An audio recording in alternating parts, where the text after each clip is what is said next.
Good morning, friends. Happy Monday. Hope everybody had a great weekend. So I'm going to do things a little differently today. I'm feeling a little under the weather today, so I didn't really feel like getting out of my pajamas and, fixing my hair and putting on eyeliner because that, my makeup is minimal, but I just wanted to be cozy today. I work from home, so I'm lucky I have that luxury that if I want to do my work in my pajamas, I can. So I'm over here in my kitchen.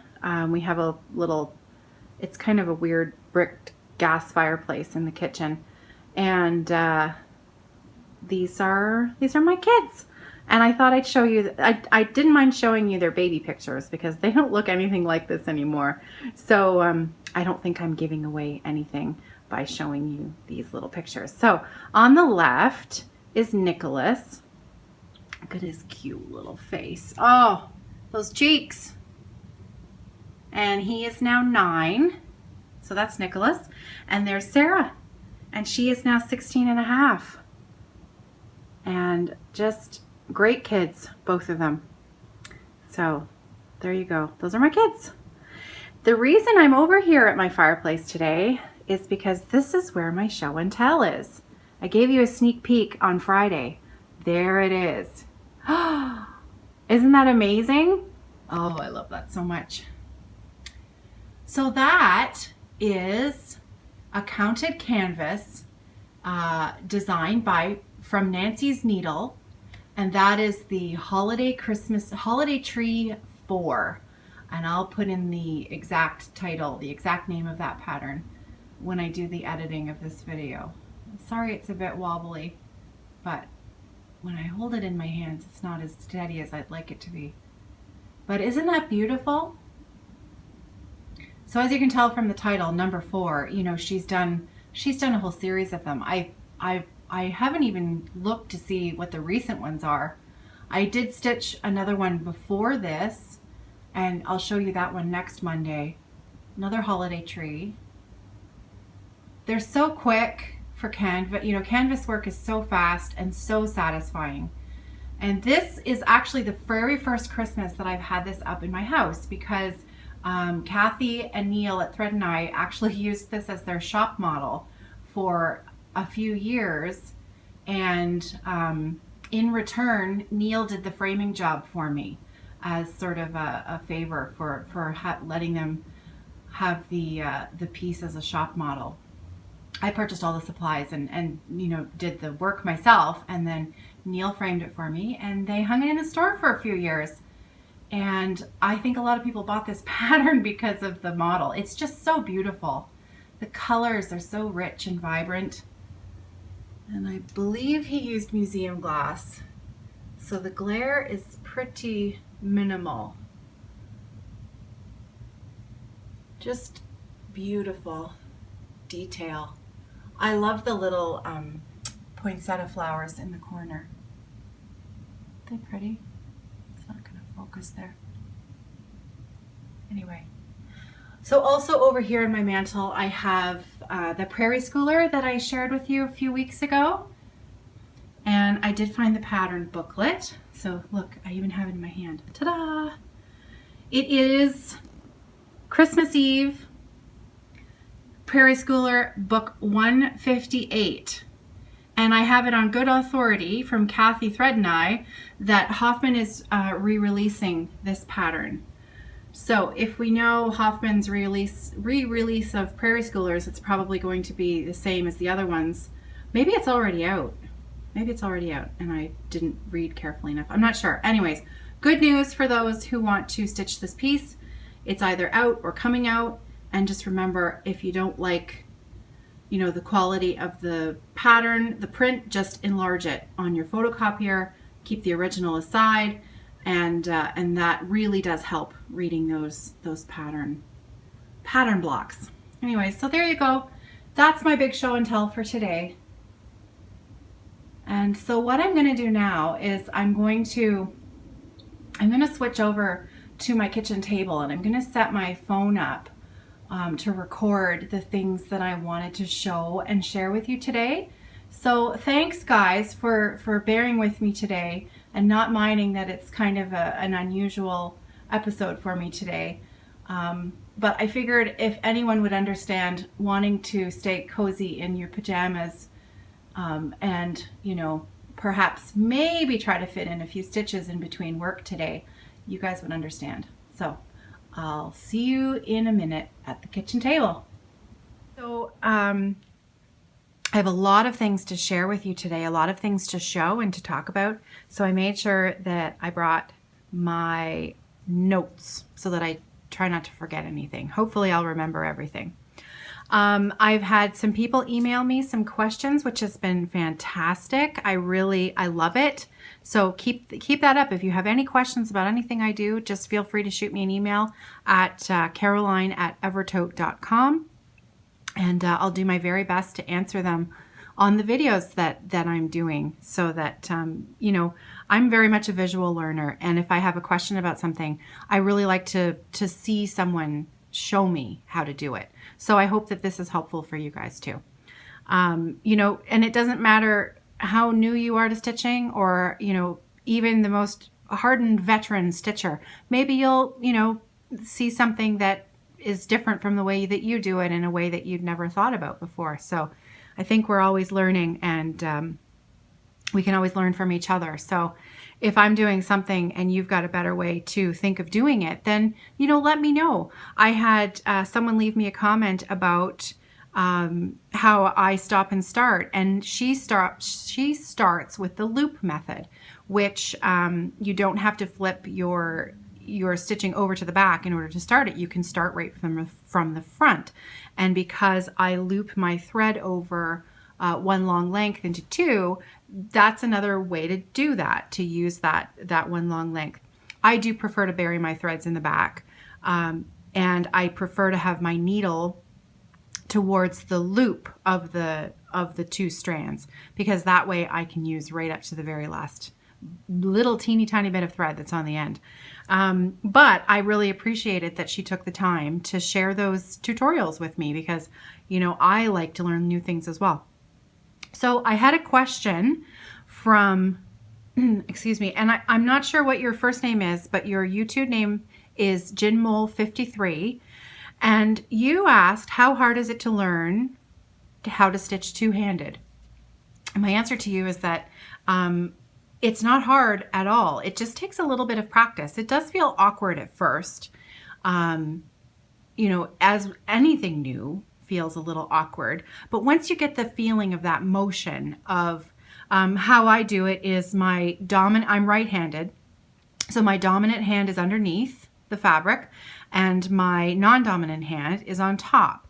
So the dominant hand, which, is probably going to have more success at finding the hole from the back, does all the work from the back, and the other hand does the work from the top. And it just takes some practice learning how to feel where the hole is that you're aiming for from the back. It just takes a little bit of practice before you're a pro at it, and it really is fast. I love it. So there you go. I hope that answered your question. This is my prairie schooler that I did a little bit more on over the weekend. You can see I've started the little bush, the little Christmas shrub that's underneath the reindeer. And my reindeer almost has one more leg, so he's almost a tripod, which I'm so enjoying this stitch. And it was quite funny because I had another comment about how two Stitch With Me's ago, where I said, it was really funny. Most people wouldn't understand why you're sitting there watching me stitch a Santa coat. And well, this last episode, isn't it funny that you're all sitting there watching me stitch a reindeer's backside? So that is true enough, but we're stitchers. We get it, right? It's fun. And well, what else would you want to do on a Friday night? So speaking of Friday night, the Friday night stitch along was so much fun. We had so many people join in. And when I say Friday night stitch along, I should be clear, because, lots of people sent messages and said, hey, you know, I obviously live in a different time zone. I'm in England, I'm in Australia, and it's not my Friday night. It's already Saturday morning here. And can I join in? And of course, this is a weekend party. You know, whenever you watch the video, it's a Friday night stitch party. So, you know, I hope that you feel that you will join in with the hashtags and the Facebook group whenever it is that you get to watch the Friday stitch with me, because it's fun and, you know, we're all a big community. So speaking of the Facebook group and the Instagram, just a little reminder. Oh, see, I wrote it down. I'll show you my notes here. So, that was the show and tell that I showed you from Nancy's Needle Holiday Tree 4. The Facebook group is Friday Off the Grid, and it is a closed group. So you send a request that comes to me, and then I approve you into the group. And then the Instagram hashtag to use is hashtag Off the Grid Friday Party. And you should go and have a look at the projects that people were working on. And I mean, we didn't just have stitching. We had knitting. We had some sock knitting going on. We had English paper piecing going on. We had quilting going on. And, just, you know, everybody joined in with whatever they were doing. And it was super fun. So I really hope you'll join us because there's a lot of great people and a lot of really amazing projects going on. It's really funny because everyone says, oh, you're enabling me to buy this pattern and that pattern. And I'll admit that the same is true of you. When I see your pictures of what you're working on, I will admit that a few of those projects have made it onto my list of things that I need to possibly, you know, look into acquiring at some point down the road, maybe. We'll see. So anyways, I love it. It's been really fun, and let's keep it up. We'll be doing it again on Friday coming up, and I'm really seeing some success with this Santa. I would love to have this second one completed by Christmas, which I think is totally reasonable if I continue to work on it. It should be done in a few weeks, really. So I'm going to do one more week. This Friday, I'm going to do one more week of stitching on my Woodland Santas for the Friday Off the Grid party. You don't know. I have trouble remembering the names. That's why I write things down. So anyways, one more week of my Prairie Schooler Santas. And you know what's been fun is seeing other people stitching Christmas pieces as well, and one or two with the same project even. So that has been really fun. And thank you very much. Thanks for joining in and for being such nice people. Okay, so that's that. Now, look what we have here. Oh my goodness. So this weekend, my brother and his daughter, Clara, who you've met, I think, back in episode 5? Is it 5 or 6? I can't remember. I did a little interview with my niece, Clara. She's 7. She's adorable. And she just recently learned how to stitch. I'm going to say last Christmas? Maybe, yeah, it was last Christmas.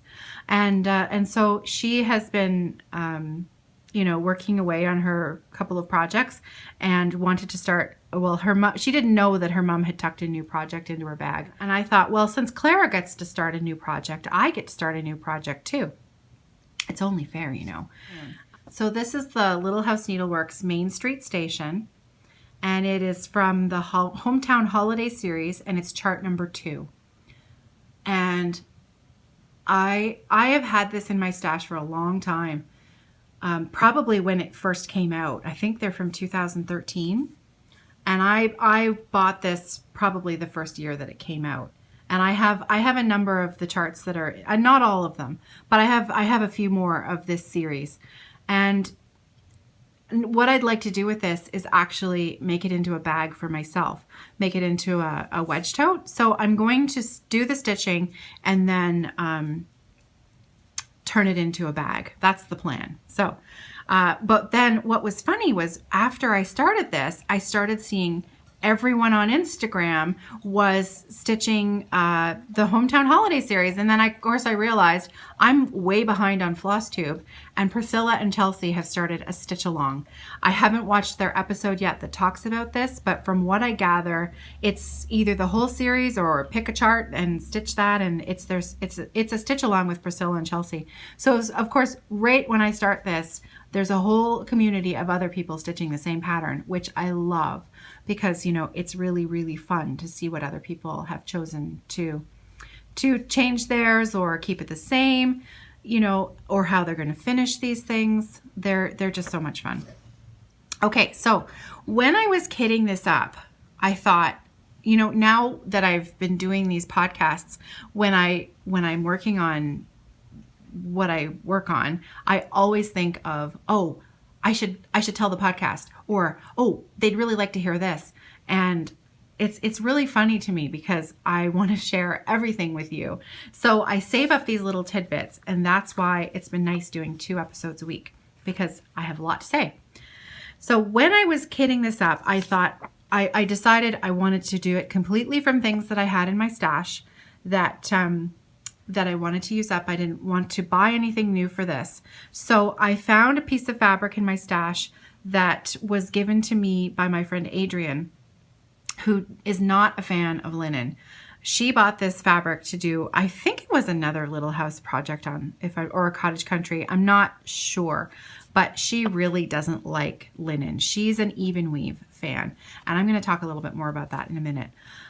So she gave me this 28 count cashel linen, and it's in the Legacy colorway, and it is beautiful. And I'm not sure if this is going to come up on the screen, but it has a sort of a light greenish brown modeling to it, and it's beautiful. It's really, really beautiful. I'm not sure how my lighting is doing today. It looks like it's recording okay, but when I play it back, I'm hoping that the colors aren't washed out, but I'm only doing this in one take today, so you get what you get. And if the color quality isn't very good, maybe I'll try to put up some photographs on the blog. Okay, so 28 count cashel linen, and if you can see the picture, the color of the railway station is kind of an off-white, and it calls for an ecru. Well, I have ecru. So I pulled the ecru and I put it on my fabric, and I didn't love it. I didn't love it because it's a little more, I don't know, just the tones didn't do it for me on this particular fabric. So then I thought, okay, well, you've got lots of other shades of white and cream. So, why don't you pull some out and see what you've got? So then I started pulling out all the whites and creams, and there are a ton of them. So the next thing I pulled out was B5200. Is it a B5200? Or is it just 5200? And that is really super bright, bright, bright white. Okay, you can see it's practically glowing. It's so white. And I liked that at first until I tried a few more things. So, because, I thought, well, I like it, but maybe I'll like something more. So then I got just a plain white, which was a little more creamy than the 5200. So I thought, okay, well, I like that even better than the 5200. But what else have we got? Well, that's another ecru. I've got 2 skeins of that. 712, DMC 712. That's a popular sort of off-white color that Little House Needleworks uses quite a lot. So I thought, okay, I'll try that. And I liked it, but it wasn't quite right. And then I tried 3865. Guess which one I went with? You got it, 3865. Because also, as a bonus, I have a little mini ball of it left over from a class that I took at a stitching retreat a few years ago, well, a number of years ago. And this was what was left over from, it was a huge, like 11 count Afghan that we stitched a design on. And then this was what I had left over. And this is definitely 3865. And I thought, okay, well, perfect. You've got a lot of it. It's the whole house and it's the snow and there's snowflakes. You've got enough of that. You won't have to, find anything else. So that was how I chose my off-white color. Pretty involved, right? But when you have the choice and you want it to look the way you want it to look, you can take your time with it. So from stash, and now I'm ready to go. So I had my 3865, and now I can show you how far I got. So these are some of the other colors. I'm only missing, there's one specialty color that I want to use for the train, and I think it's called Hickory Sticks. It's a Weeks Dye Works. I'm pretty sure it's Hickory Sticks, or yeah, it's not Old Hickory. I have it somewhere. I think it's in my not my Frosty Forest, Little House ABC sampler houses. It's in there. I might pinch a little bit from there just to do the train because I don't think it'll take very much. So that, and there's the rest of the colors there. I love 221. I love, love, love that color. And that's the color of the door. That's the door there. And his shirt and the birds. So I'm really looking forward to seeing that little pop of color. And so here's where I got so far. So you can see the 3865 is subtle, but it still shows up nicely on that fabric. And I'm really pleased with it. I just started it last night. I think it's going to be a pretty quick stitch, and it's nice for me to have a small project that I can just stick in a bag and take in the car, or when I'm waiting in the car or waiting for the kids somewhere. It's nice. All of my other projects are really, really big. And since I finished the Prairie Schooler bird a few weeks ago, or months ago now, I haven't had a small project like this that I was able to just sort of tote around.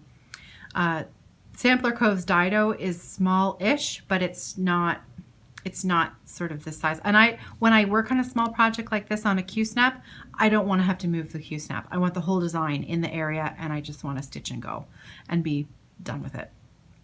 So there you go. That's my new start. And also from the stash pile. I think that counts as both. Don't you think? Because I had all of this stuff already. I didn't buy a thing from the stash pile. So there's that. Okay. Oh, I know. I'm going to go back to my Woodland Santas just for a minute because I had one other question about, actually, and it wasn't just from one person. Multiple people asked me this. After watching my Stitch With Me videos, I had a fair number of people ask, wow, you stitch one stitch at a time. That I've never seen somebody stitch like that. I always, I do one leg and then I do the other leg, and what's different? Why do you stitch like that? And that's really interesting. So I knew there were the two different ways, and to be totally upfront, there's nothing wrong with either way. They are both absolutely correct. But I couldn't remember the exact sort of history behind it. So I sent Kathy Thread and I a quick text, and I said, I've had this question from a number of people, and I know it has something to do with this. What's it called again? I can't remember. So she messaged me back and said, straightforward, one is called English and one is called Danish. So the English way, you complete each cross as you go. The Danish way, you do one leg at a time in a row, and then you come back the other way and complete the other leg of the cross. So that is the Danish method, and the English method is completing each cross as you go. Now, to be completely honest, I actually use a combination of both. I use both English and Danish. When I have, and this is quite funny actually, because I think that most people who do usually use the Danish method would actually choose to do, when they have full coverage pieces, they would use the Danish method of one leg at a time and then come back the other way. I prefer English method. I like to do one cross at a time. I don't know, it's probably my personality. I like for it to be done. I like for it to each cross to be neat and tidy and completed. But when I have something like the little shrub here, where you can see that I have to stitch up the side, and then I have to come back and I have to go up this side. Well, to me, because I like to economize my thread, I will use the Danish method, and I will do all of the legs of one side, and then I'll come back down the other, which will bring me here, and then I can do it up here and then come back, and then up here and come back. And so that way I'm saving on thread, so I don't finish all my stitches and then have to sew back in order to go up the other leg. So I hope that answered your question. Kathy also sent me a link to a little video on the Peacock and Fig website that shows the difference between the two methods. So in case you're interested, just do a little Google search for Peacock and Fig English and Danish cross stitching, and you'll see very clearly the difference between the two. Great website, by the way, Peacock and Fig. If you have a lot of questions about anything, she does a great job of her little tutorial videos are very, very good. So that's English versus Danish. Okay, so the other question that I had, one last question that I had, was from Tina, who sent me an email and asked about stitching 1/1 versus 2/2. And she wanted to know what that meant. And I think that's a great question because most stitchers at some point have that question. We all want to know what that means because everyone talks about it. And it's a very straightforward thing, but if you don't know what they're talking about, it seems like a different language. So what I've done is I've got 3 different types of fabric to show you, okay? So you can see my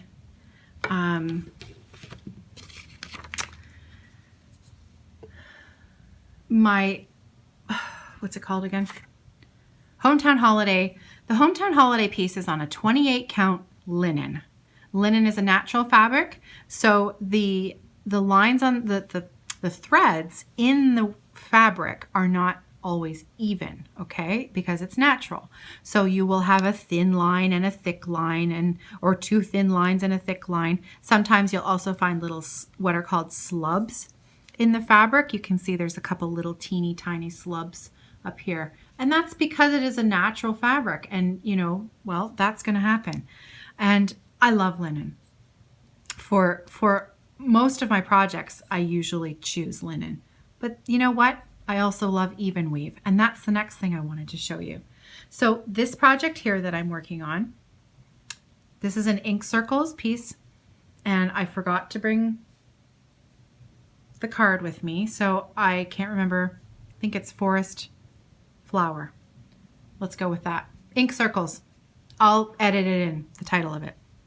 As you can see, this is an even weave, machine made. So it's a lot more even fabric than a linen. Okay, now if you look carefully, if you look carefully at my stitching, I am doing this design 1 thread over 1 hole. Okay, so you can see that I'm going to go down in the next hole there, and I'm going to come up at the bottom. So each, oh, sorry, I keep hitting the thing there. It's 1 thread over 1 square, okay? And so what that reminds us of very, very much 1/1 is stitching on Aida, because with Aida, the boxes where you stitch are very clear. So this is a 16 count Aida, and you can see it's very clear. Each box is where you make your X, right? And so on even weave, what I'm doing is over 1 hole, but you could also do over 2. So what I'm going to do is I'm going to bring this to the back, and I'm going to show you one stitch that's done 1 thread over 2. So I'm coming up in the bottom left, and then I'm going to skip over the hole that's in the middle, and I'm going to go up one more to the top right so that I have skipped over a hole. And I have now effectively gone over 2 threads. And that's what that over 2 means. So right now, I am stitching 1 over 2. 1 thread over 2 holes. Okay? So that is 1 over 2. And if I had 2 threads in my needle, it would be 2 over 2. And the stitching that I have here is 1 over 1. 1 thread over 1 hole. Does that make sense? Again, if that wasn't clear, there are a number of other videos on YouTube that probably do a better job of explaining that. So even weave, Aida, linen. Those are your 3 different main kinds of fabrics. And then of course they all come in different varying sizes of counts. This is 28 count, which means 28 holes per inch. Generally, I like to work on a 32 or a 40. There's a 36 count as well. Well, there's lots of different kinds of counts. There's even smaller than 40 count. I've heard of some crazy people stitching on, 50, 55 count, which, would probably be like a pinhead by the time you were done your project, which sounds pretty cool if we're being honest, right? Oh, I forgot one thing. Okay, we're going to back up a little bit to our English versus Danish chat because there was one thing I forgot to mention. There is one time that I would not use the Danish method, which is doing the 1 leg at a time and then coming back the other way. And that is when working with a variegated thread. And Kathy Thread and I did remind me of this as well. So, and that's why actually I forgot to mention it because it wasn't until later on in my notes list to tell you about it. So as you can see, Color and Cotton makes beautiful floss. Her dyeing is phenomenal. These were some skeins that I purchased a number of months ago when I wanted to treat myself to trying out what she made, and her colors are beautiful. Really, really, really rich and just a lovely job she does. So you can see that the thread is different, different shades throughout. That's why it's called variegated.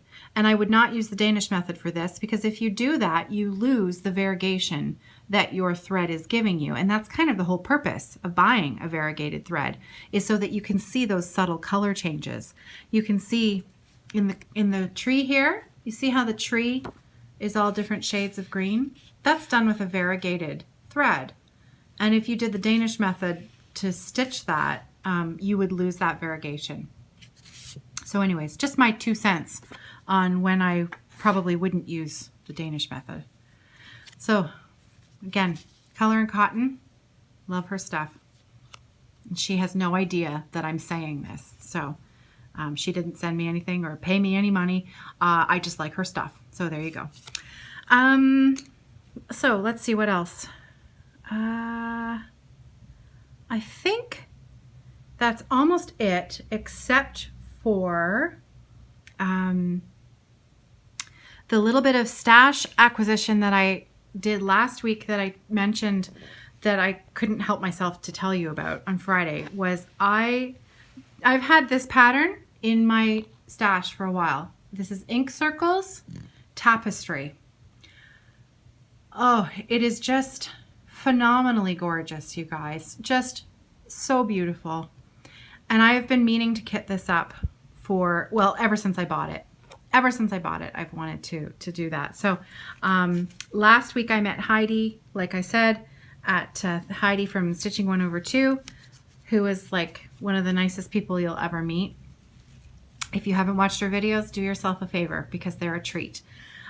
So I met her at Thread and I, and we did a little shopping, and I decided that was my chance to kit this up. So I purchased the fabric and the threads to start it. So the fabric that I chose is a 32 count Belfast linen, and the color, it's called Dirty Linen.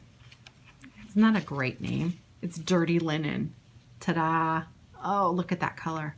It is beautiful. Absolutely beautiful. I did buy the threads as charted. They are mostly Gentle Arts, or are they all Gentle Arts? They are all Gentle Arts.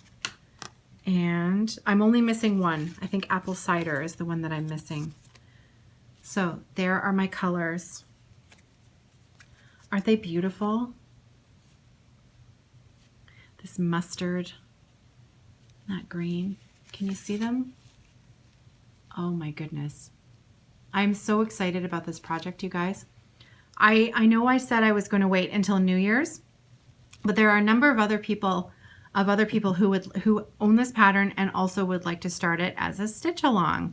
So I believe A Stitch Too Far is, I think it was her idea to start it on the 16th of December because I think the pattern was put out in 2016. Is that the reason? I can't remember. Any reason is a good one to me. So there is a stitch along going to be starting in the middle of December. I suspect we'll probably, I think maybe there might even already be a hashtag for it. I'll have to look that up, but I'll give you more information next week. If you're interested in joining with us, this is such a beautiful piece. And I have seen it stitched up numerous times, and the colors are even better when it's, you know, true to life, when they're stitched up in real life. And I can't wait, you guys. I'm so excited about this one. So finally, there you go. So that's going to happen soon.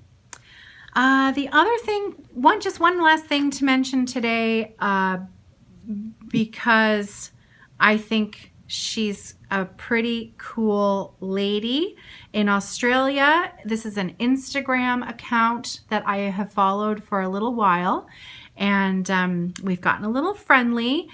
Her Instagram name is Creative Curator.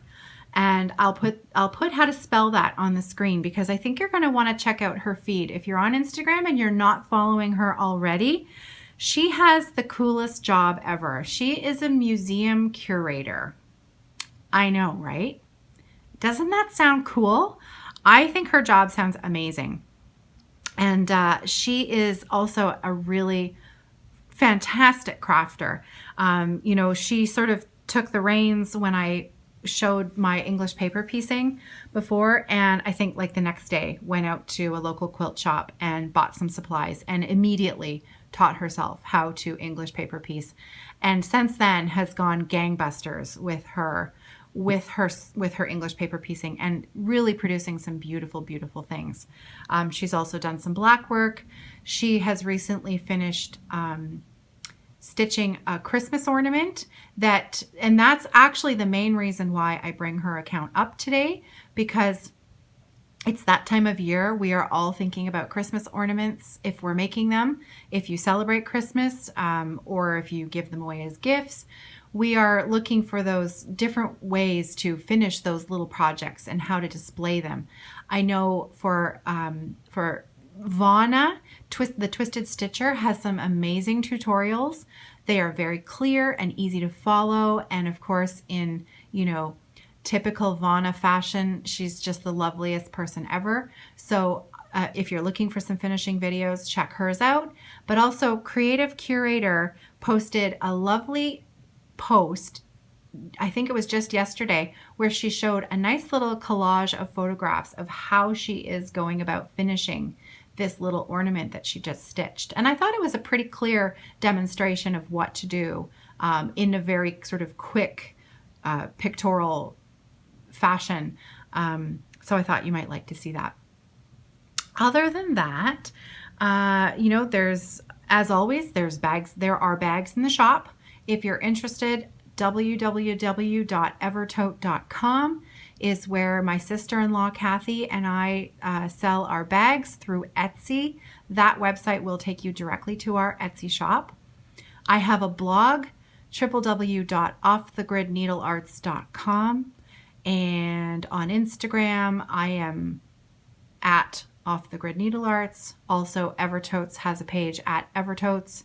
Facebook group, which I already mentioned, Friday off the grid. And is that it? I think so. I'm ready to go back to bed, you guys. So I am going to sign off for today. Happy Monday. Thank you for letting me do this video a little differently today. I promise next Monday, my shining happy face will be once again in front of your screen, whether you like it or not. And as always, for the, number 5 stitching party on Friday, I hope to have the video up, sort of mid-afternoon. That's the goal. We'll see. Life sometimes happens. So I will do my very best. And again, it is a weekend thing. And in fact, today's Monday. If you're watching the Friday Stitch With Me parties, message, join in. Doesn't matter when you join. It's the community group. And it's a ton of fun. So again, thank you very much. Thanks for watching. Thank you for subscribing. Thanks for hitting the like button and leaving me all those lovely comments. I am behind. I managed to get to the Friday episode comments, but I don't think I got to Monday's comments from last week. I read them all. That's how I knew how to answer some of those questions. I do read them all. Sometimes I'm a bit too busy to go in because it takes quite a while. I do like to answer everyone, or at least acknowledge that I've read your lovely comments, because it's really kind of you to take the time to do that, and I appreciate it. So thank you, and I hope you have a great day. I hope you have a great week. I hope you get lots of stitching time this week, and plenty of time to hang out with your people. So I'll see you Friday. Happy stitching.